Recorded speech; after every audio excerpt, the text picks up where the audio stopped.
এখানকার চা খেতে কেমন লাগে? আমি চা খাই না। চা খান না? প্রিয় দর্শক, আসসালামু আলাইকুম। কিশোরগঞ্জ বাংলাদেশের নামকরা একটি জেলা। আজ আপনাদেরকে কিশোরগঞ্জের একটি নামকরা চায়ের দোকানে নিয়ে যাব। হয়তোবা আমাদের যাত্রাপথের এই রাস্তা দেখে ভাবছেন চায়ের দোকানে যাওয়ার জন্য এই ছায়া সুনিবিড় এই রাস্তা দিয়ে কেন যাচ্ছি, আর এই ফুলেশ্বরী নদীর পাশ দিয়েই কেন যাচ্ছি। হ্যাঁ প্রিয় দর্শক, আজ আপনাদেরকে নিয়ে যাব কিশোরগঞ্জ শহর থেকে 5 কিলোমিটার ভেতরে জালালপুর বাজারে। আর সেখানেই রয়েছে জালালের চায়ের দোকান। মূলত এই জালালের নামেই এই বাজারের নামকরণ করা হয়েছে জালালপুর। এই যে জালাল, উনি একটি চায়ের দোকান দিয়েছিলেন এবং ওনার চায়ের বেশ কিছু বিশেষত্ব রয়েছে। অনেক স্বাদ হওয়ার কারণে এই চায়ের নাম চারদিকে ছড়িয়ে পড়ে।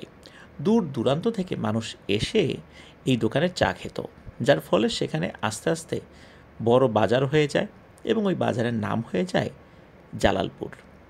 আমরা সেই ঐতিহাসিক চায়ের দোকানে আপনাদেরকে নিয়ে যাচ্ছি।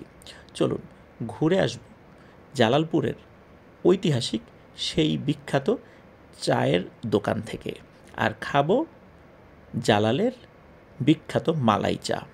এটি জালালপুর বাজার।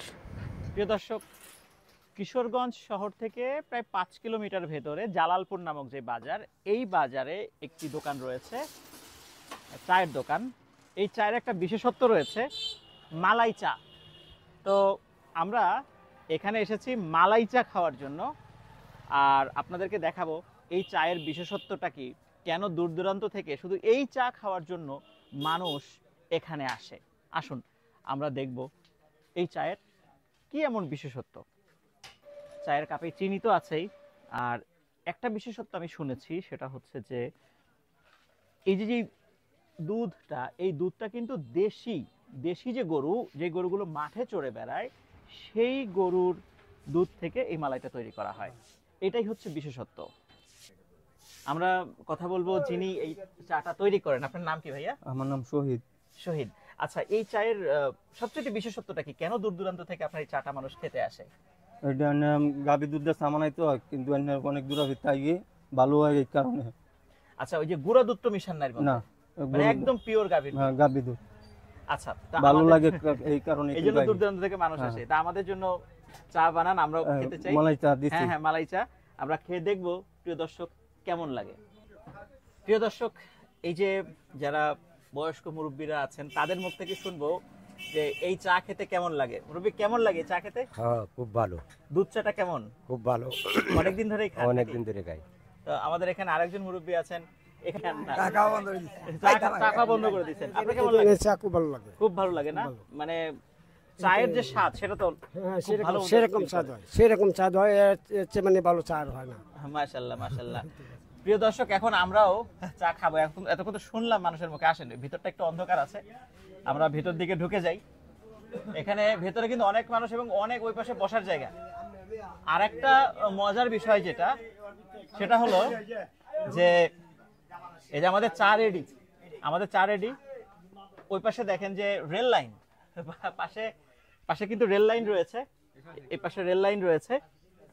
তো রেল লাইনের পাশে দাঁড়িয়ে চা খাওয়া, তারপর এরকম একটা বিখ্যাত মালাই চা, আসলেই সত্যি অসাধারণ।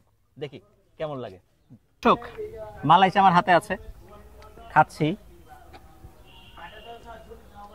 আমি আলহামদুলিল্লাহ এতটুকু বলবো যে এই ধরনের চা আমি পূর্বে কখনো খাইনি। বিভিন্ন ধরনের চা খেয়েছি আমি, কারণ আমি সিলেট বিভাগে প্রায় 3 বছরের কাছাকাছি চাকরি করেছি। সুনামগঞ্জ, মৌলভীবাজার, হবিগঞ্জ, সিলেট, 4টা জেলাতে আমার যাওয়া হয়েছে। তো আমাদেরকে এই বিশেষ দোকানে নিয়ে এসেছেন আমাদের রাকিব। এই চায়ের সন্ধান তো আপনি পেয়েছেন, বুঝতে পারছি আপনি কিশোরগঞ্জ যেহেতু বাড়ি, কিন্তু মানে এই যে একটা বিশেষ স্বাদ, এই স্বাদ সম্পর্কে একটু বলেন। আমি না বলি, আপনি বলেন। আচ্ছা, আমাদের কিশোরগঞ্জের অনেক বিখ্যাত একটা চায়ের দোকান, এটা জালালপুর বাজারে অবস্থিত। এটা জালালের চায়ের দোকান বলে সবাই, ওনার নামে মূলত দেখা যায় এই বাজারটার নামকরণ হয়ে গিয়েছে। আর এই চাটা এখন যিনি তৈরি করছেন, উনি আসলে ওনার ছেলে আর ওনারা একটা প্রসিদ্ধ দীর্ঘদিন যাবত ওনারা এই চাটা তৈরি করেন। কিশোরগঞ্জের সরকারি যত অফিসার বা পুলিশের যে পুলিশ সুপার বা অন্যান্য যারা আছেন ওনারাও এখানে রাতে চলে আসেন চা খাওয়ার জন্য। ওনার চায়ের বিশেষত্ব হচ্ছে উনি সবসময় চায়ে যে পাতাটা ইউজ করেন সেটা খুবই ভালো মানের একটা পাতা ইউজ করেন, এবং সেটা উনি যে জাস্ট দোকান থেকে কিনে নিয়ে আসেন বিষয়টা এমন না। আরেকটা বিষয় যেটা ওনার চাকে মূলত ইউনিক করেছে, উনি কোনো বিদেশি গরু বা আসলে ওই পাউডার তো মানে না, পাশাপাশি কোনো বিদেশি গরুরও উনি দুধ ইউজ করেন না। উনি এই সিলেক্টেড কিছু দেশি গরু, এখানে স্থানীয় দেশি গরুর দুধ উনি ইউজ করেন এবং সেটা দিয়ে উনি আসলে চা বানান। আর এই জন্য এটা আসলে একটা ইউনিক স্বাদ। আচ্ছা, আপনার কাছে আর একটা প্রশ্ন এবং শেষ প্রশ্ন, সেটা হচ্ছে যদি কোনো দর্শক এই চাটা খেতে আসেন তাকে প্রতি কাপের জন্য কত টাকা করে দিতে হবে? এটা বর্তমান মূল্য ওনারা 30 টাকা করে রাখছেন। আচ্ছা, আগে হয়তো আরও কম ছিল, আমি নিজেও খেয়েছি, আগে কম ছিল। কিন্তু আসলে দেশি গরুর দুধ আর ওনারা যে কোয়ালিটিটা মেনটেন করেন সেই কোয়ালিটি মেনটেনে আসলে এটা পসিবল হয় না আসলে এত কম রাখা, কারণ আপনি নিজেই দেখেছেন যে ওনারা যে আসলে খাঁটি গরুর দুধ। আচ্ছা, আমি দর্শকদের উদ্দেশ্যে একটা কথা বলতে চাই, সেটা হচ্ছে যে অনেকে ব্যবসা করতে চান কিন্তু সফল হবেন কি হবেন না এটা নিয়ে আপনারা অনেক কনফিউশনে থাকেন। আমি একটা কথাই বলবো, সেটা হলো কেউ যদি তার ব্যবসায় সততা অবলম্বন করে এবং 100% যদি তার যে প্রোডাক্টগুলো রয়েছে সেটা যদি বিশুদ্ধ থাকে এবং মানুষের কাছে সেই মেসেজটা যায় এবং সে তার কোয়ালিটি ধরে রাখতে পারে, তাহলে এই যে জালালের চায়ের দোকান আহামরি কিন্তু দেখেন এখানে ভাঙাচোরা দোকান, মানে এই দোকানটা ভাঙাচোরা, এখানে যে বেঞ্চগুলো রয়েছে সেগুলো খুব উন্নত না, কিন্তু এখানে অনেক শ্রেণী পেশার মানুষ চা খেতে আসেন না। কারণ হচ্ছে তাদের যে প্রোডাক্ট, এই প্রোডাক্টের কোয়ালিটি। এই জন্য কোয়ালিটি যদি মেনটেন করা যায়, আমার মনে হয় যে কোনো ব্যবসায়ী আল্লাহ তাআলা সফলতা দেবেন। কিশোরগঞ্জের জালালপুর বাজারের জালালের চায়ের দোকানের পাশে রয়েছি, মূলত পাশাপাশি তো রেল লাইন, এখানে এসে তো আর একটা নাম এখানে রয়েছে লাদেনের দোকান বলে। তো আপনারা এখানে আসতে পারেন, চা খেতে পারেন। সকলের কাছে মেসেজটা পৌঁছে দিলাম।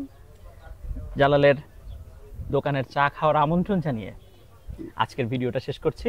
রাকিবকে ধন্যবাদ, এখানে আমাদেরকে নিয়ে এসেছেন। আপনারাও আসবেন, ইনশাল্লাহ চা খেয়ে যাবেন, রিভিউ দিবেন। ভালো থাকবেন সবাই, আসসালামু আলাইকুম।